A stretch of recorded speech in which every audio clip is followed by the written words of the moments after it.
Hello, David here at merchantaccounts.ca. I'm going to quickly tackle a question I get all the time. What's interchange? And it's so easy to understand and it sounds confusing. It's totally not. As a merchant, you pay a rate to your processor. Just for an example, let's pretend your rate was 3%, just nice, simple math. Of that 3%, well, the credit card processor doesn't get to keep it. They don't even get to keep most of it.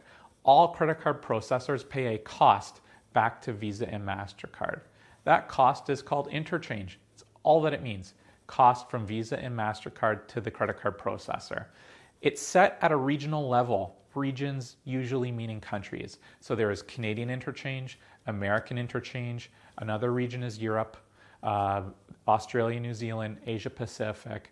And the reason why this is relevant to know is if you're getting quotes and you're shopping around to compare credit card processors, you have two quotes, you're like, which one of these is good? The way that you know is just demand interchange plus pricing, because all credit card processors share the exact same true interchange cost back to Visa and MasterCard within that region, for example, Canada or the United States, and that way you can get to the bottom line really quickly in terms of which one's the better value. It's good to give a quick point of reference. Interchange costs.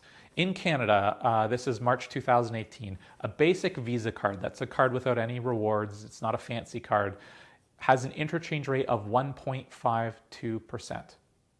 Our Infinite Visa card, which is like a rewards card, has an interchange rate of 1.71%.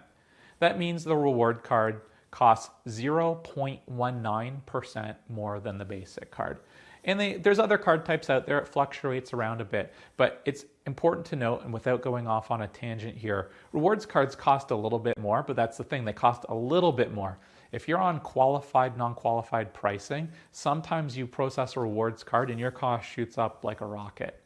I do not recommend qualified, non-qualified pricing. For any merchant, try, if you're researching interchange because you got an interchange plus quote, good. That's a good thing, stick with it. It's the best pricing model there is, especially for larger merchants, because it's the only way to give a merchant the smallest margin possible. If we're quoting a massive merchant doing millions of dollars a month, we need to go thin on that margin. We tie it to true interchange. We'll just disclose it. Hey, you're doing $5 million a month in sales. How about interchange plus 0.15% as your rate? It's just an example. As a last note on interchange, it actually doesn't go to Visa. If we're being really clear, it goes back to the card issuing bank. People don't know, but Visa and MasterCard earn a tiny fraction every time a transaction's processed. It's called either the brand fee or the assessment fee. Different language is used to describe that thing, but it's always the same fee. Today in March 2018, it's 0.08%.